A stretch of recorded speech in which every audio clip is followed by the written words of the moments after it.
ะมีฮะบจีกับเจ้าของเจ้าคุณฮะให้แม่จะจีไข่อะแม่จีไข่ทุกคนเลยนี่นะเมียสองพัวหนึ่งนะทุกคนแม่เพิ่นมาลินน้ำไปอยู่แม่หน่อยติอยู่แม่เจ้าไปหาแม่ฮะกอดโลดไปมาลินน้ำลูกสบายดีพี่น้องสบายดี FC บัสกูสุกคนเด้อยินดีต้อนรับเข้าสู่ช่องบ่าวพวงเพลงดีคือเก่าเพียงเลยมื้อนี้มีคนสิมาลินน้ำทุกคนอย่าคู่บ่อภัยอย่างน้อย ตอนนี้ประมาณกำลังหอดเครื่องท่าอย่างเอ้นะหูบ่อภัยสิมาโอ้โหถามตัวเองแล้วก็ตอบตัวเองนะทุกคนเนาะตอนนี้บ่าวพวงเปิดคลิปอยู่ที่หน้าบ้านเนาะทุกคนเนาะหน้าบ้านเขาเองก็คือสีทาเมียเก่าเนาะทุกคนเนาะเมียเก่าสิมาหาทุกคนเลยเพราะว่าเพิ่นเมื่อบ้านเนาะทุกคนเนาะหลังจากที่เพิ่นบริมากะถือว่าหลายเดือนเติบเนาะทุกคนเนาะเป็นเวลาประมาณอยู่เดือนหนึ่งนี่แหละทุกคนเลยเดี๋ยวนี้เพิ่นสิมาดินน้ำเฮาเนาะทุกคนเนาะแต่ว่าบุหูว่าเพิ่นสีมากับไผ่เนาะทุกคนเนาะเดี๋ยวนั่งทาก่อนนั่งทาอยู่นี่กันข่าวนึงแป๊บนึงบุหูว่าเมียเก่ากับเมียใหม่เนาะทุกคนเนาะมาพอกันมาเจอกันแล้ว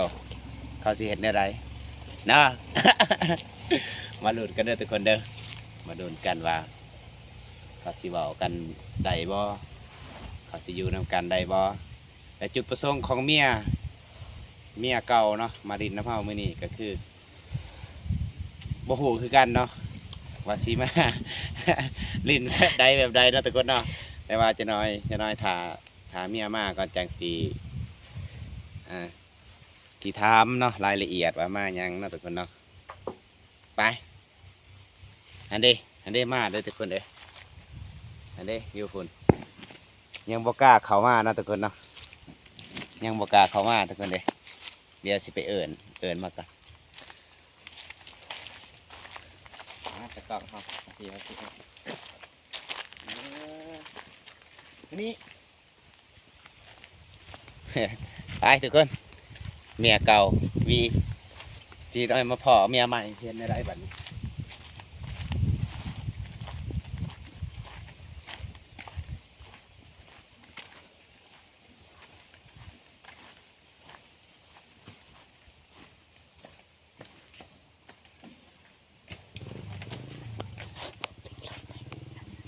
เมียเก่ามาลินน้ำทุกคนเลย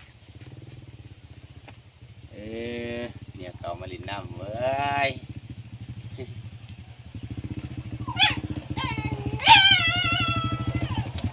เด็ก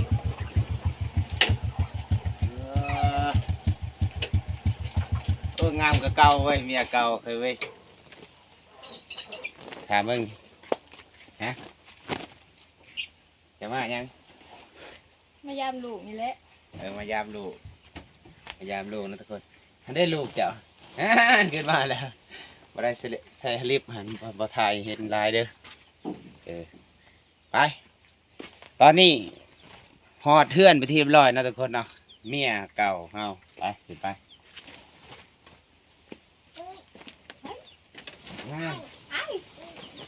นุ่งทรงไงเรื่องเอาทรงนุ่งกัน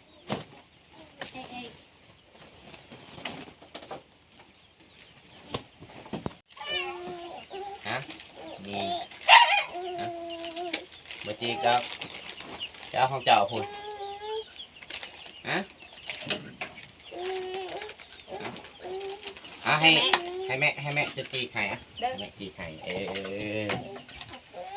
ทุกคนเลยตอนนี้เมียเฮามาเป็นที่เรียบร้อยเนาะทุกคนเนาะหอดแล้วเดี๋ยวสิท้ามายังเนาะทุกคนเนาะ เออนี่บอกของฝากแม่เจ้า ซื้อแต่มีห่อเดียวให้กินนั่งลง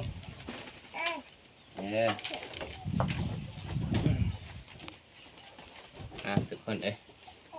ตอนนี้เมียเก่ามาฮอดแล้วทุกคน แต่ว่าเมียใหม่อยู่ไสเมียใหม่นะนี่กำลังปอกสลิดนะทุกคนเนาะเพราะว่ามื้อนี้บ่ได้ออกไข่ออกหน้าเอาอยู่เฮือนเนาะทุกคนเนาะบอกจะมายังนี่มาหาลูกมาหาลูกวะมาผู้เดียววะมาเที่ยวโอ้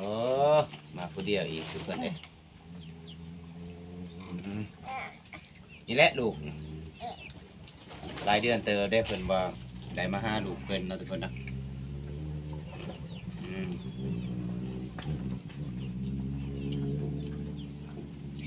ได้มาเนาะทุกคนเนาะ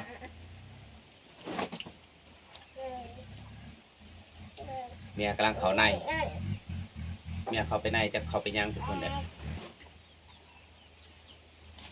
มาไปเอาน้ำกันไปจักเอาเองแล้วน้ำเอาเองเด้อน้ำเด้อในฮะน้ำใน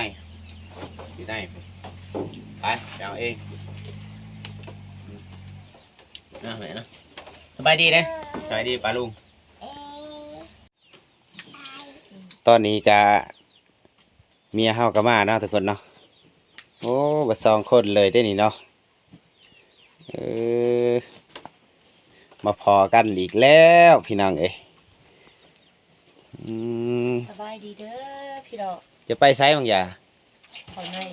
เขาในอยู่พร้อมหน้าพร้อมตากันทุกคน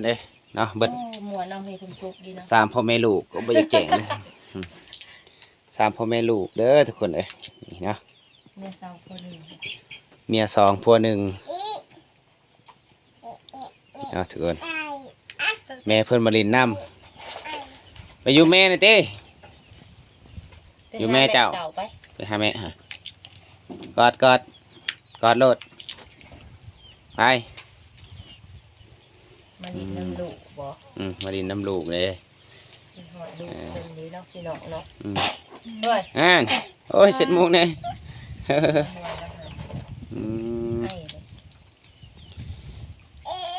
นี่คือเมียเก่าเขาเนาะทุกคนเนาะยังจื้ออยู่บ่เป็นแกะตัวนี้เมียเก่าเนาะ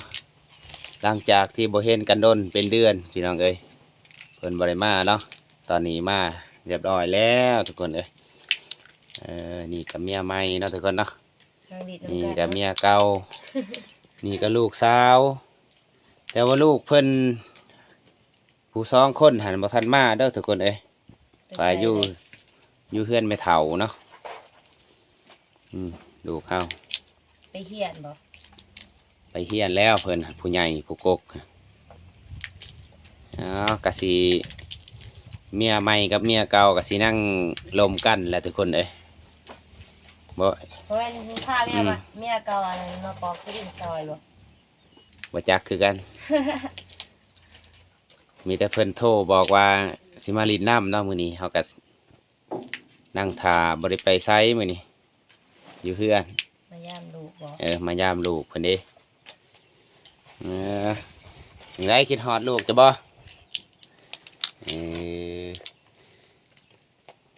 เมียเก่าเด้อทุกคนเด้อชื่ออาแปดเนาะเมียเก่าชื่ออาแปดเนาะนี่ก็ลูกเพิ่นนี่ลูกเพิ่นได้ชื่อหยังชื่ออาแกดนี่ลูกอาแกดสิไงทองกินนี่สร้างกินเหรอสู้แน่สู้ปลาลูกแน่ไว้สบายดีไหมสบายดีปลาลูกไว้สบายดีปลาลูกแน่นี่ก็สินั่งปอกทุดินเนาะทุกคนเนาะแต่ว่าท่านได้เฮ็ดกอกเฮ็ดกินจะน้อยสิไปเฮ็ดกินให้แม่เก่าเฮ็ดกินให้เฮ็ดให้กินแล้วพี่น้องลองสีมือบ่ยังคือเก่าอยู่บ่ยังคือเก่าอยู่บ่สีมือโดนบ่ได้พอกันทุกคนถือว่างามขึ้นกว่าเก่าเนาะทุกคนเนาะเดี๋ยวมาสิเอาเมียเก่ามาอีกไปจ้ะมันอยู่น้ำกัดเนาะโอ้คือสิมวนเลยพี่น้องให้อยู่ว่าโอ้มาอยู่เลยเป็นสัตว์ขอให้ใจกว้างเมีย2เนาะผ วหนึ่งอยู่นำกันได้บ่ทุกคนเอ้ย ได้เนาะทุกคนเนาะ นี่ดิ นั่งกันคือพี่น้องนี่เลยบอก พี่น้องทุกคนเนาะเพิ่นก็สินั่งปอกถั่วดินนั่งลมกันเนาะทุกคนเนาะเออ จะเฮ็ดแน่นอนให้ซื้อให้นะให้ซื้อให้เจ้าโอ้แม่เจ้าโอ้ เพิ่นมาผู้เดียวเด้อทุกคนเลยใช่ไหม สิมานอนนี่บ่ อืม จะให้กับเมื่อ จังหน่อยก็เมื่ออยู่นี่เลยโลดบ่ต้องเมื่อน อนนี่เนาะ เอออนอนอยู่นี่เลยแล้วนะอยู่นำกันโหลด3 คน4 คนนะแม่เนาะ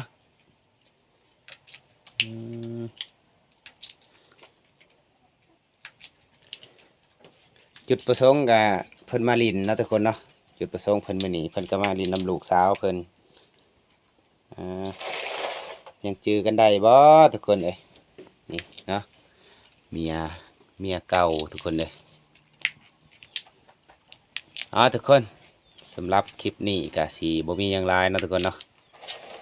ก็สิขอจบคลิปส่ำนี้แล้วพี่น้องเอ้ยคลิปนี้ก็ถือว่าถ่าย